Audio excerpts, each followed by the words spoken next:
नमस्कार, आप देख रहे हैं यूपी की खबर। यूपी के मऊ जनपद से आपको बता दें कि मधुबन विधानसभा से सुधाकर सिंह को टिकट मिला था और सुधाकर सिंह ने मधुबन से टिकट का नामांकन भी कर चुके थे, लेकिन सूत्रों के हवाले से खबर यह कल आया कि उमेश चंद पांडे को पुनः घोषित किया जाता है सपा से उम्मीदवार। इसी क्रम में जैसे ही उमेश चंद पांडे को टिकट मिला, वैसे ही कार्यकर्ताओं में खुशी का माहौल आ गया है। इसी क्रम में बात करते हैं उमेश चंद पांडे के पूर्व प्रतिनिधि से, इनसे बात करते हैं कि आखिरकार टिकट मिलने के बाद यह किस तरह का कार्यक्रम रखा गया था। सर, सबसे पहले मेरे चैनल पर आपका बहुत बहुत स्वागत है। बहुत बहुत धन्यवाद आपको। सर, जो आज का कार्यक्रम था, किस तरह का कार्यक्रम था ये?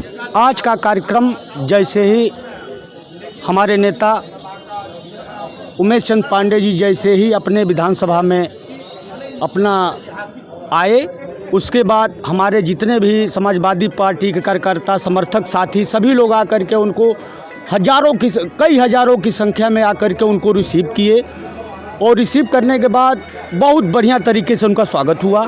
और स्वागत की कड़ी में आज हमारे विधानसभा अध्यक्ष श्री अप्पू मौर्य जी समाजवादी पार्टी के द्वारा संगठन के सभी पदाधिकारियों की बैठक बुलाई गई थी और बैठक में ये तय हुआ कि किस आधार पे हम लोग, किस रणनीति के तहत हम लोग चुनाव लड़ेंगे।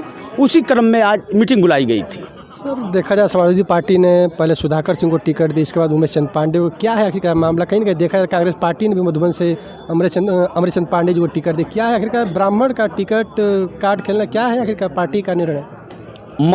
पूरे जनपद के एकलौता ब्राह्मण अगर कोई नेता है तो उसका नाम उमेश चंद पांडे है। ब्राह्मण के नहीं, सर्वजन के नेता। मैं आपको 2 साल पीछे की मैं बात रख रहा हूं कि कोरोना काल जैसे ही आया, हमारे नेता उस समय चुनाव नहीं लड़ रहे थे, लेकिन उन्होंने एक हेल्पलाइन नंबर जारी किया कि किसी को भी अपने विधानसभा में भूखे हम रहने नहीं देंगे। और उसी क्रम में 10 किलो आटा, चावल, गेहूं, सरसों का तेल, सारी व्यवस्थाएं करके अपने विधानसभा के हर चट्टी चौराहे, हर गांव के में जा कर के उन्होंने देने का काम किया। तो यहाँ उमेश पांडे को सर्व समाज की, हर वर्ग की जनता अपना नेता मानती है। उमेश चंद पांडे के पूर्व प्रतिनिधि भी आप रह चुके हैं। आखिरकार जनता के बीच में किस मुद्दे से लेकर आप चुनाव लड़ने की तैयारी कर रहे हैं? उमेश चंद पांडे माननीय राष्ट्रीय अध्यक्ष श्री अखिलेश यादव के एक सिपाही हैं। उन्होंने, हमारे राष्ट्रीय अध्यक्ष जी ने जिस तरीके से माननीय उमेश चंद पांडे जी पे भरोसा जताया है, उस भरोसे को आज उमेश चंद पांडे जी ने 50,000 अंतराल वोटों से चुनाव जीत करके माननीय राष्ट्रीय अध्यक्ष जी की झोली में ये सीट देने का काम करेंगे। कैसे आप तैयारी कर? देखा जाए उमेश चंद पांडे जी कई बार विधायक भी रह चुके हैं और आप भी एक सपा से प्रत्याशी, कैसे तैयारी, उनसे लड़ाई कैसी आपकी रहेगी आखिरकार? अमरेश चंद पांडे जी से हमारी कोई लड़ाई नहीं है, कोई लड़ाई नहीं। मेरे कहने का 2-3 हज़ार वोट भी नहीं पाएंगे। 2-3 हज़ार ब्राह्मण समाज 90% वोट उमेश चंद पांडे जी को करने के लिए तैयार है। सर्वे करा लीजिए, हर गांव में जाकर के, हर ब्राह्मण बस्ती में आप जाइए। अगर ब्राह्मण, चाहे किसी भी गरीब दलित वर्ग में जाइए, किसी वर्ग में जाइए, गरीबों का कोई अगर नेता है तो उमेश चंद पांडे है। उमेश पांडे, पूर्व विधायक मधुबन। आज मैं समाजवादी पार्टी का प्रत्याशी हूं मधुबन विधानसभा से। दिखाया जा रहा है कि जब से आपको टिकट मिला है समाजवादी पार्टी की तरफ से, कई कार्यकर्ता देखा जा रहा है कि अखिलेश यादव के आवाज़ पर विरोध कर रहे हैं कि उमेश चंद पांडे जी एक दल बदलू नेता है, उनको टिकट न देकर किसी और कार्यकर्ता को, सपा के कार्यकर्ताओं को दिया, क्योंकि ये बसपा से पार्टी छोड़ के सपा ज्वाइन किया है। क्या कहेंगे इस पर? आप ये बताइए, जब बहुजन समाज पार्टी की नेता अपने नीतियों से भटक गई तो मैंने बहुजन समाज पार्टी को छोड़ने का काम किया। जो गरीबों की बात करता हो, मैंने सोचा गरीबों की सेवा करने में मज़ा आएगा, काम करने में अच्छा लगेगा।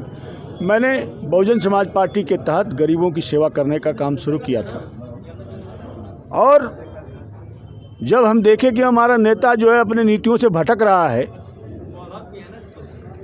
तो मैंने समाजवादी पार्टी, जो बाबा साहब के विचारों वाली पार्टी है, जो बाबा साहब का सपना है, उस पे चल रही है, और उस नेता जो करोड़ों करोड़ों युवा दिलों की धड़कन आदरणीय अखिलेश यादव जी, जो सोच है, उनकी जो नीति है और जो उनका सपना है, उनकी बातों को सुनने के बाद जब पहली बार मैं उनसे मिला तो जैसे लगा कि किसी पार्टी का राष्ट्रीय अध्यक्ष नहीं, कोई मेरे घर का गार्जियन है। इस तरीके से अपनापन, इस तरीके से हर वर्ग के बारे में सोचने की बात करने वाले व्यक्ति के साथ जब मैं जुड़ा तो मैंने कहा कि जो मेरी सोच थी उसी के तहत हमारा नेता मिल गया है। तो जब मेरी सोच मेल खा गई समाजवादी पार्टी की विचारधारा से तो मैं समाजवादी पार्टी ज्वाइन कर लिया। और उस समय समाजवादी पार्टी सत्ता में नहीं थी कि मैं मलाई खाने आया था। जैसे बहुजन समाज पार्टी सत्ता से बाहर थी, वैसे ही समाजवादी पार्टी भी सत्ता से बाहर थी। मलाई खाना होता, आज यहाँ दारा चौहान मंत्री हैं, मंत्री थे ना, मंत्री नहीं होते, उमेश पांडे मंत्री होता। मैं पार्टी के साथ ईमानदारी से रहा। हमको बुलाया जा रहा था भारतीय जनता पार्टी से कि आप क्रॉस वोटिंग कर दो, हमसे इतना रुपया ले लो, हम आपको विधायक बना देंगे, आपको मंत्री बना देंगे। लेकिन मैंने उस पैसे को और उस विधायक मंत्री को पद को लात मार दिया कि मैं तुम्हारे साथ नहीं आऊँगा, मैं जहाँ हूँ जब तक रहूँगा ईमानदारी के साथ रहूँगा, नहीं तो नहीं रहूँगा।